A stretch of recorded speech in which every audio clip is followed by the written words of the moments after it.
All right, and we are live. Hello and welcome to episode 100 of Enterprise Linux Security. After a long and tedious move to South Carolina, that's actually kind of still in progress. So you could kind of tell because I don't have my camera. If you're watching this, you're not seeing me, you're seeing Joao. I have a microphone working so far in the studio, but um, yeah. Anyway, it's just the way it is. We have the show must go on with or without the camera on my end. So that's kind of the situation. So we have three stories to talk about today, and one of which is kind of like something we've been talking about. Actually, a couple of these things are something we've been talking about for a while. We've been talking about backdoors and why they're bad when it comes to crypto. We have an example in this episode of, basically we were saying this is going to happen, and it happened. You'll find out what I'm talking about. And of course, we talk about the cost of switching, and we have, I think, correct me if I'm wrong, isn't this like the most expensive story of an IT migration that we've covered yet? Yeah, the ones that we've covered, absolutely. For sure it is.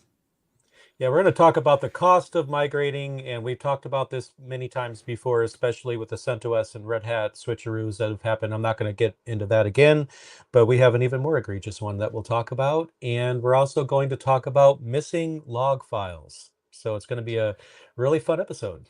Yeah. So let's get this out of the way. Hi, Jay. Pleasure being here with you. Finally, episode 100. We've been slowly inching towards it for the past few years. It's amazing. First thing here. I know you have other shows that you've done longer than this, but yeah, I'm not really used to doing that, so it's amazing reaching this mark. Yeah, And I'm sorry. no, go on. I was just going to say it's amazing to me too, because it's funny, we could talk a little bit about this. I think this is probably a good thing to talk about the little history.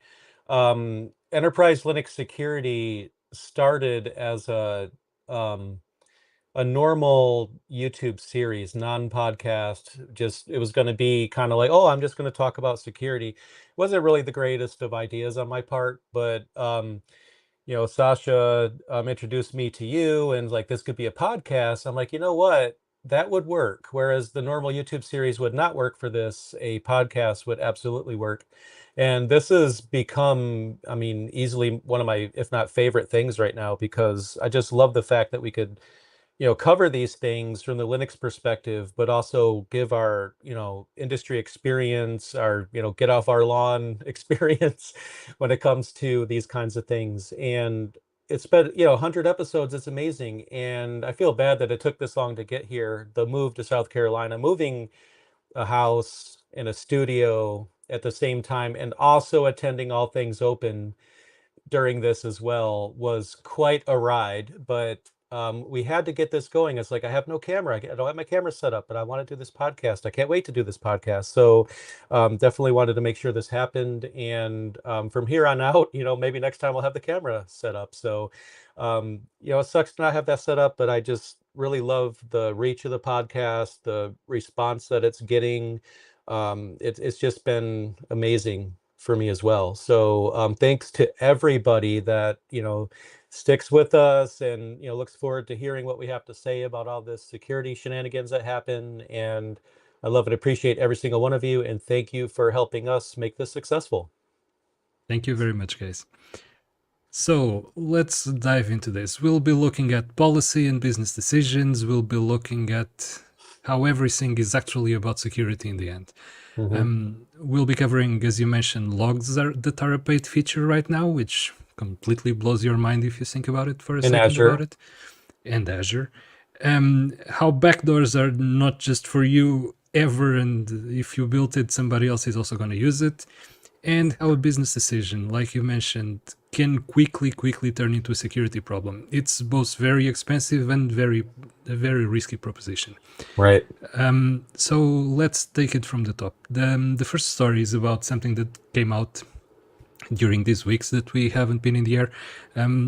There's a story about Microsoft that broke that apparently, and again, the details on this are amazing. So it seems that a few of the security products that Microsoft uses on Azure, like Sentinel, like Defender, like other tools that they have, they lost the logs for that. For a period of about 2 weeks, there are no logs. They did an update internally to one of their tools, apparently, and they lost the logs for that period. Coming out of that, which is already in itself amazing, how you update something and you break your logging system, which, by the way, absolutely reminds you of CrowdStrike. How did they not test this properly before putting it into production is beyond me. But apparently they did. So yeah, they deployed an update internally, it broke their logging facility, and customers lost over 2 weeks of logging. And like I said, it's not just any old log, it's not just your access log for your HTTP server, it's the log for their security features, for their security products, which incidentally are also the ones that you look at when you're trying to solve some security problem. Man, this really paints a great picture at Microsoft focusing on security like they promised a couple of months back, and coming hot in the heels of that hack where somebody else was looking at their CEO's email for a while. They really stepped up their security game. Yeah. I mean, it's a really awkward conversation, I can imagine, where, your boss is like, hey, we have an issue. We need to look into the logs. There might be a security issue. Oh, yeah, about that. We don't have any logs to look at. And that's not good. I mean, just like the article that's linked, it will be in the show notes. It's not now, but it will be. It talks about this, that, this is a situation where, it's one thing, compliance, you could have compliance penalties, but the security penalty is that you don't really have the visibility you need to know what's going on as a tenant in Azure. And, as an admin, obviously you need to know these things. You need to keep an eye on things, but you can't keep an eye on things when the information just isn't there. And the cherry on top of that story about losing the logs is that apparently logging is a paid feature. So you don't get any logs at all as a standard user from those security tools that they have. You only get the access to the logs if you pay a higher tier of your subscription to Azure. Mm-hmm. And again, logging is like basic stuff.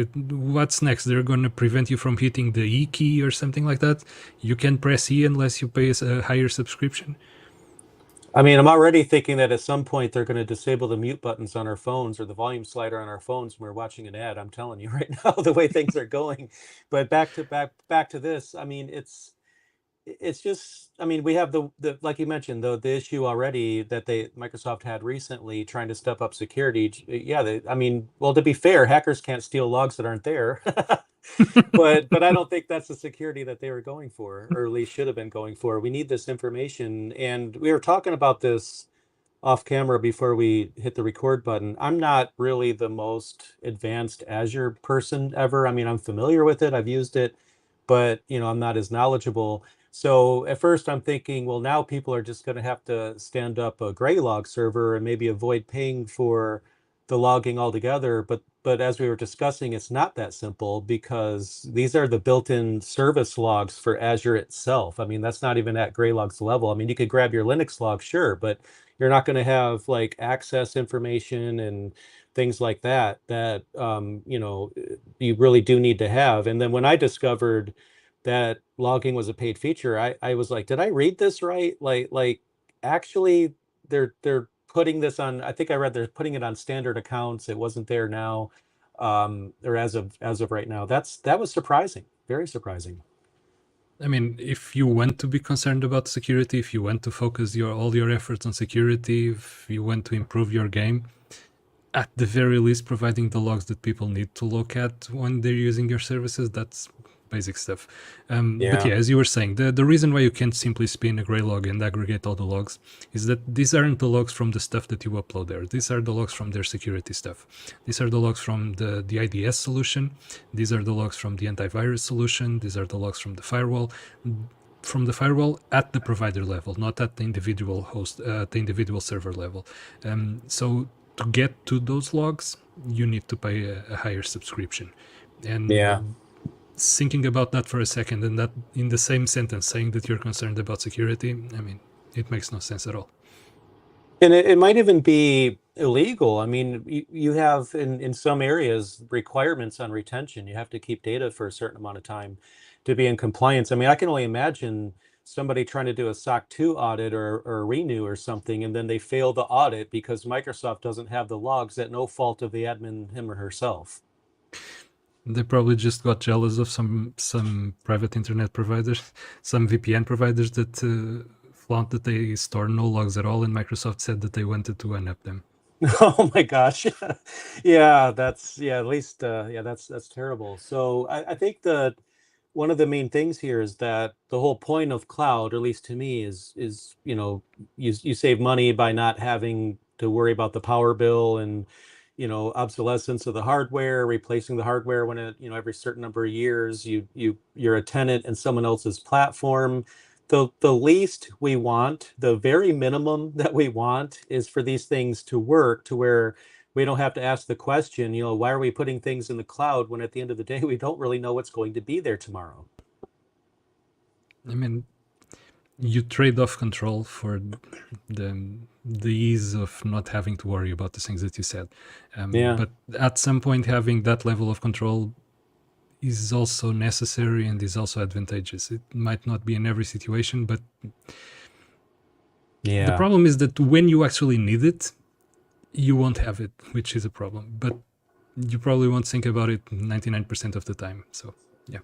It's not really something we think about like by default. I mean, we look at the white papers or the spec sheet or whatever it is, we choose a cloud platform and we just have this peace of mind, and or at least we think we do, where they're taking care of it for us, I don't have to worry about that. And we're finding out that we really do need to be behind our cloud provider, checking to make sure that the things that are being done are actually being done. Logging is happening. Our VMs aren't getting wiped, which we've had that happen. This podcast we've talked about Yep. people that have woke up one morning and decided or found out that their infrastructure is gone. And these are the very things that just can't happen when we are relying on someone else to host our technology. And we'll probably touch back on some of these points in the final story because, yeah, we'll have something to say about that as well in the last story. So keep up if you're interested about more information on the cloud. But I believe we can move to the next one. I think so. Okay, so yeah, there's this nice article by Cory Doctorow. He writes very well, and he did again. And apparently, there's this story about some Chinese sponsored hacker group or threat group or whatever you want to call it that got into AT&T and Verizon and Lumen, and apparently they didn't even have to hack anything. I mean, it's not really hacking if you're just going through the door, right? So the way that this happened, it was that this threat group got access through a backdoor that telecom providers have to have built in. And they have to have that backdoor because law enforcement might need access when they need to eavesdrop on somebody's communications. And the funny thing here is that this stems from a law that was passed in 1995 under Bill Clinton, or 1994, I can't recall exactly. But it's called the CALEA Act. And telecom providers are mandated by law to provide access to law enforcement whenever that's required. And the thing is, they have to design all of their architecture and their infrastructure in such a way that when law enforcement requires that access, it can't be very difficult to get to. So they have to have access points made available. They have to have points where they can just snoop the traffic and look for what they want and not have to jump through all of the hoops to do that.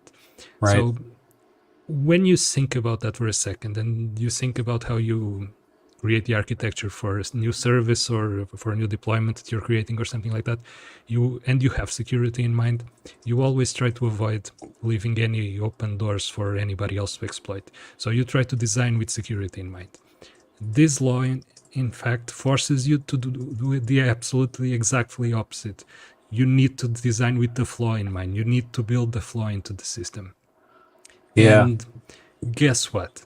When you design a backdoor, it's never just for you. It's always a bad idea to have a backdoor because as soon as somebody knows that it's there, that's where they're trying to get into. And that's how they do it, and they succeeded again.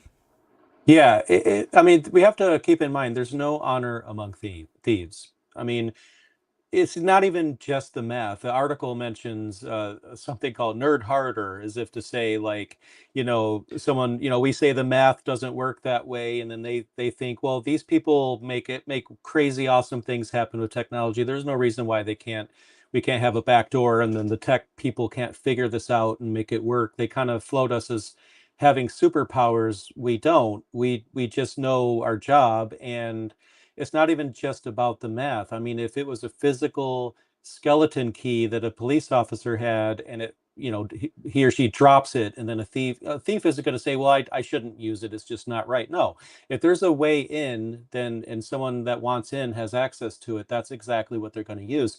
And the threat actors are smart. They're not going to do unnecessary work. They're not going to churn for hours and hours and hours trying to break into something that has a back door. If they know there's a back door, I guarantee you that's the very first thing they're going to try, because that's the path of least resistance. And that's exactly what this law provides, as a path of least resistance to threat actors. And we've been saying for time and time again, why this is bad, why we can't have this. It's one thing to just say that, but it's another thing. Today we have an example, okay? This is exactly the situation that we've been talking about probably for the life of this entire podcast. And now we have a situation where we have eavesdropping as a service. Corey, actually, because when you build that type of things, when you create this type of laws, you create a ripple effect on the market. The US market for telecommunications is so huge, and Corey points this out as well in his article. The telecom market is so huge that when you create a law like this, the vendors are going to start having the backdoor built into the devices that they create and that they sell to the telecom providers. So what happens is that they're going to purchase equipment that comes with the backdoor in the firmware straight from the factory. And the ripple effect here is that when other countries try to purchase the same equipment, they won't get a different version of the equipment. Because the US market is so large, they're not going to create two versions of the equipment, one with the backdoor and another without it. So in 2004, the Greek government was spied upon by the US using the backdoor that they had on their telecom devices, the same backdoor that was forced into the devices, and the Greeks were using them on their telecom providers, and this went up to the spying the prime minister of Greece. And the goal here for the ones doing the spying, and incidentally it was the US, was to mess up with their bid for the Olympics. So it wasn't even a life or death situation. They simply wanted to see what the Greeks were doing on their Olympics bid, and they'd used the backdoor that they had on the networking equipment. And it's crazy that when you have a backdoor that's supposed to be used just for law enforcement, and then as an unintended consequence, it gets spread all over the world, it's going to be abused for other reasons by the same ones that forced the backdoor in the first place. So this isn't something that's just restricted to the US. This is something that reaches worldwide. And again, when you build the backdoor and stuff, and this ties into something that we talked a few episodes back, where the EU was going to vote on a law about forcing a backdoor on encryption, which essentially is exactly the same thing. And it was actually pulled from the vote because they didn't get the support at the time. But the idea to break encryption, to have access to communications and communications equipment in a way that's going to be used just for law enforcement, it's a pipe dream. It's never just going to be for law enforcement. It's going to be for everybody that knows about it. And the first minute that you have a law enforcement officer that gets discharged from duty and sells the information to somebody else, then you have a big problem into your hands, even if it's kept under wraps and you try to keep it as secure as possible. That's never going to work. Like he says in the article, mass doesn't work that way. You can't create a backdoor just for you. If it's there, it's going to be discovered, and if it's going to be discovered, it's going to be abused, and then it's going to be abused for the most trivial stuff that you can think of. And this is just going to be the first story of this. I can easily predict we at some point in the podcast have another story of a company that has had access unauthorized due to this. You know, call me old fashioned. I prefer law enforcement having to do actual work and getting a subpoena to get access to things. This little fast, we need access now. We need, you know, permanent access to everything is just going to, you know, bite us. And I'd rather the, you know, government listen to us rather than having to learn the hard way. But here we are. Another thing that was supposed to pass at the same time that the CALIA Act was introduced was something called the Clipper chip, which was supposed to be a piece of equipment that would come in every computing device that would allow law enforcement to snoop on the communications going in and out of that device. That never passed, thankfully. But keeping in mind that at the time that was attempted to be, there was an effort into getting that passed, and thinking about cell phones that you have today, where you have two CPUs in every single phone. You have the one that's running the operating system that you interact with, and then you have another one that handles the communications with your cell provider, with your Baseband, telecom I provider. believe, right? I don't know the actual name of that chip. I'm pretty sure it's the baseband chip, but I could be wrong. Yeah, I know exactly. Yeah, you're exactly right. You can get all the information that you want about the chip that's running the operating system. You have a very hard time getting information about the other one. So the one that's running Android or that's running iOS or whatever it is that you're running talks to the one that handles communications whenever it needs to do a call or whenever it needs to receive or send messages, and everything goes through it. And it's essentially a black box at this point. And one of the major forces driving encryption being widely used, and when you have end-to-end encryption and in chat applications, and that's the big target right now to get some type of backdoor in, is precisely because you can't trust the network. And the network starts inside of your equipment. So keep that in mind whenever you're discussing security and securing your devices and the devices that you use inside of your infrastructure, because there might be stuff lurking that you're not aware of.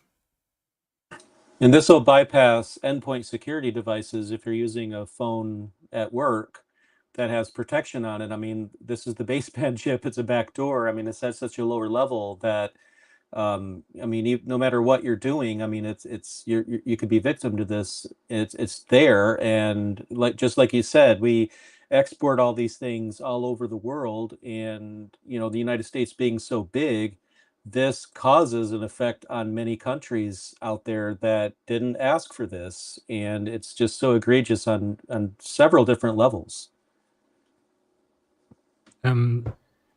When you're doing end-to-end encryption on your chat application, I don't know, Telegram, whatever it is, whatever uses end-to-end encryption properly, the data packets are encrypted before they hit anything else. So it's encrypted when you press send, it's decrypted on the other side when it's received. However, we've known for a few years now, ever since Edward Snowden came out with lots of information, that data is being stored regardless of it being encrypted or not. On the off chance that at some point in the future, computing is going to be so powerful that it breaks encryption, and they're keeping data stored in the off chance that they'll be able to break it in the future. So even if you're using chat applications like that to avoid this type of snooping, that's not 100% foolproof. This is exactly why we have to retire ciphers after some time, because at one point, a cipher is so strong, no computer can break it reasonably without a room full of computers. But as processors get faster, then we need a stronger cipher to replace it. So we, you know, TLS, we go from 1.1 to 1.2, and there's other examples of this because we have to be on our toes and we have to match the security in the crypto to the capabilities of the hardware at the time. So, and just like you said, it's only a matter of time before the ciphers that we have right now are easily broken. And today it's hard, but it's not always going to be. And a backdoor just means, like you said, we have, you know, a threat actor has that data on their hard drive or whatever, and they're just waiting for an opportunity to get access to it and decipher it. And this is the type of story that tinfoil wearing people really love. But when it comes to this level, and when we get information, reliable information, that this is actually being exploited in the wild, this immediately affects the enterprise environment, because you have lots of mobile devices, you have lots of computing devices, networking, and all of that. So it really pays to keep an eye out on this type of things and pay attention to these stories, because you might find out that the way that this was actually implemented and abused was through equipment that you might have in your own server rack. Mm-hmm. True story. It's also another developing story. There's going to be a lot more of this, unfortunately. Okay, and now we have one that's been some months in the making. Remember VMware being acquired by Broadcom? Oh yeah. Okay, so that caused a stir in the market, and we're still feeling the effects of this. And it's not just the small and medium businesses being affected by this, large companies are also affected. So one of the changes that Broadcom implemented on VMware's pricing plan is that they abolished all the lifetime and perpetual licenses that existed before. Right now, they're billing you per CPU and the socket ratio. There's this calculation that they do, and they will bill you according to that. And AT&T, which has 8,600 servers running VMware and 75,000 virtual machines running on them, they got bit pretty hard by this. So apparently VMware proposed them a 10x increase on whatever they were paying before to maintain support. Yep. And that's a really, really tough increase to swallow, even for AT&T. And so AT&T is suing Broadcom. So at face value, that's not immediately a security problem until you think about it for a sec and you realize that right now AT&T is being held ransom. And the way that it's being held ransom is that a transition to a different infrastructure, to a different hypervisor, means that it's going to take, and I'm going to be pretty generous here, at the very least 3 to 5 years to migrate these many servers and these many VMs, and doing it properly without disrupting the existing customers that they have. And they will have to pay, or they will have to stop using those services. And that becomes a security problem pretty quickly. That becomes a security problem in so many different ways. You have to deploy new systems to cover for this. You have to deploy new hypervisors. You have to train your teams to work on the new hypervisors. You have to learn the ins and outs. You have to throw away all the documentation that you have for VMware infrastructure, and you have to write new documentation for the new hypervisor that you pick. You have to work out all the kinks during the migration. It's going to be a really tough position. And on top of all of that, you need to make sure that the new systems are also secure. That's basically starting over. And starting over for this many servers, this many VMs, it's a daunting task. Yeah, I would imagine they're going to have to at least hire additional help for a migration like this. So they're going to have that cost. I believe it was somewhere above $40 million in migration costs. So here we're going to have admins spread thin, and when admins are spread thin, then security issues can happen, and that's also a big part of it too. It's 1,050% price increase. That's incredible. That's just like you said, it's hard to swallow even for AT&T, and even if they can swallow it, I mean, obviously you don't pay a company that does this to you. I mean, what's next? You say, okay, you know what, we're just going to bite the bullet and just pay them, and just you just have to be okay with it, just to find out that there's a 1,500% price increase next year. I mean, it's really hard to trust a company after they do this. And in the article, they mention that there's a clause in the contract that allows them to sunset products to basically get themselves out of this situation. So you're buying these licenses thinking, you're going to have this in the fine print. They have the ability to say, yeah, nah, we're not going to do that anymore. We don't really want to do that anymore. And I think at that point, even if a company, begrudgingly can pay for this new license, I just don't think many will, because once you break trust and your partner, you're a partner with these people, it's really hard to justify continuing that partnership when, as much as I hate to put it like this, I will, this is a middle finger to customers. Oh, if it is. And it's not like AT&T can't pay the bill. Of course they can pay the bill. They're a multi-million-dollar company. They have more than enough money to pay the bill. The problem, like you said, it's the trust. How can they trust VMware not to pull exactly the same stunt 1 year from now and then charging them another 10x increase on top of that? Because as long as they're being held ransom by this company and they're still using their products, they have to pay. They have no other alternative. They have compliance requirements to meet. They can't simply go without support. And like you said, the trick here that VMware used was that they had a perpetual license with AT&T. And like you said, there's this clause that allows VMware to sunset products. So they simply removed the perpetual licenses from the table and said that they no longer offer them. So they are no longer forced to provide support for those licenses since they no longer offer them. And that's how they got out of the contract. This Yeah. will, of course, go to court, and they'll try to wrangle it out in court. But it's a really tough position to be in. Yeah. And I really feel for the IT teams and the ops guys that are really going to have to fix this mess, because this business decision is going to be really tough on that.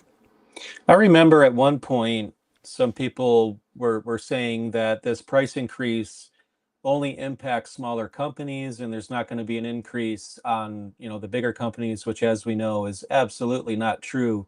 Even a big company, a big company is not safe from this either. Nobody is. If you're using VMware, I mean, there's problems right now, and there's alternatives, and I think that the alternatives are going to be looked at very profusely. I don't think I've read what AT&T is going to move toward, but I'm very curious what eventually they end up going with. If it's going to be one of our, within our network, we talk a lot about Proxmox and XCP and G. There's obviously other ones.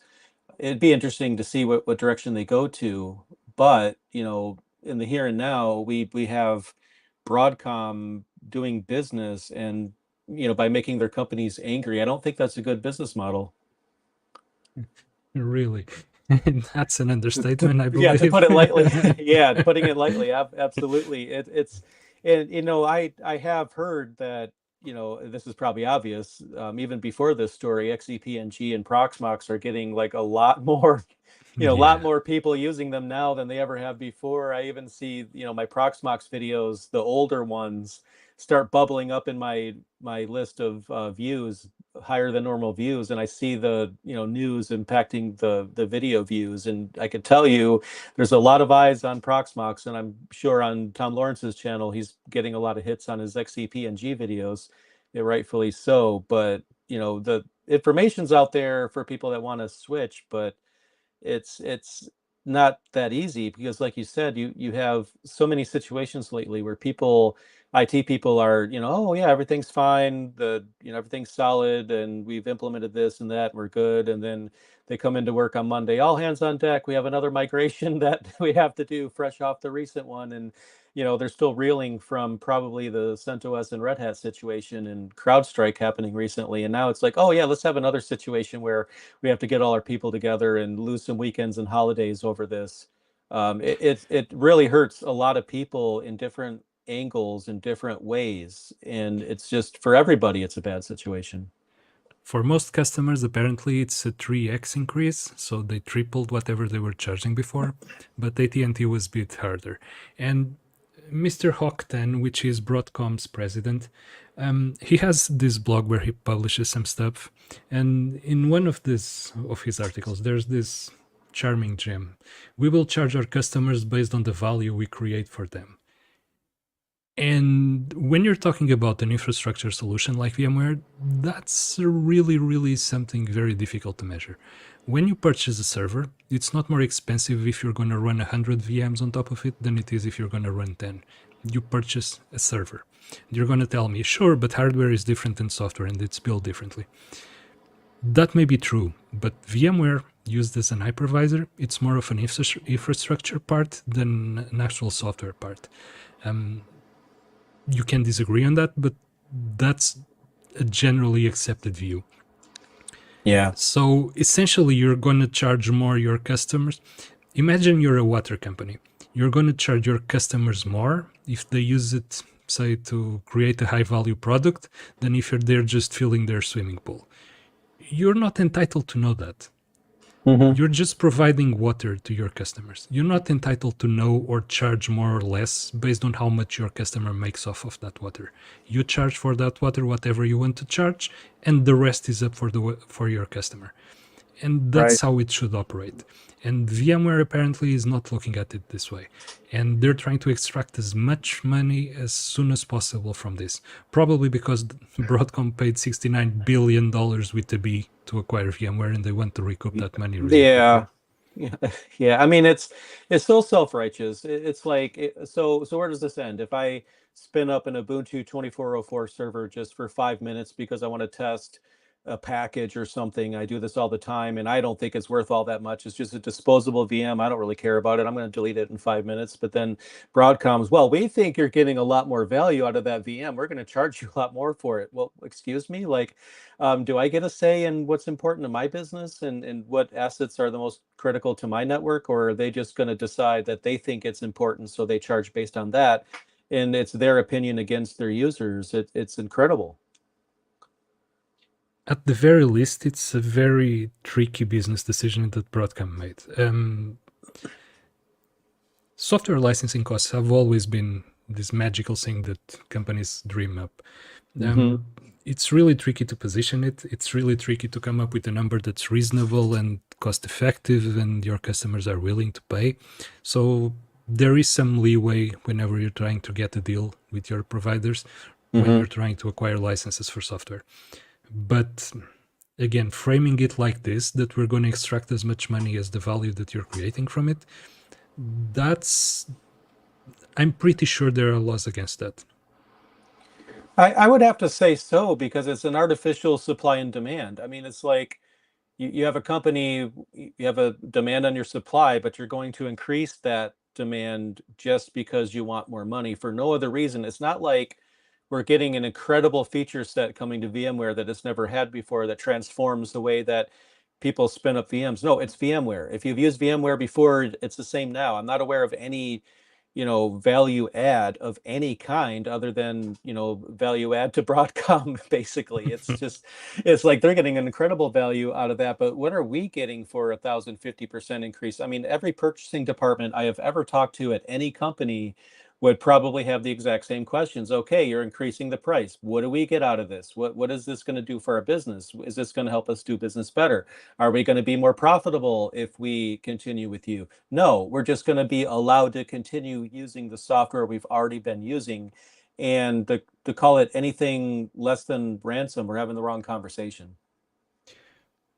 They're abusing their position. We've had trials before go exactly about this. You cannot abuse your dominant position on the market.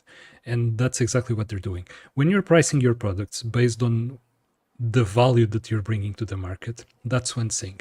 When you're pricing your products based on the value that your customers are getting out of it, that's something else. You either include that in the base price and then that's for everybody, or you don't do prices a la carte for every single customer depending on how much they're extracting from it. First, you'll never have a correct metric of that.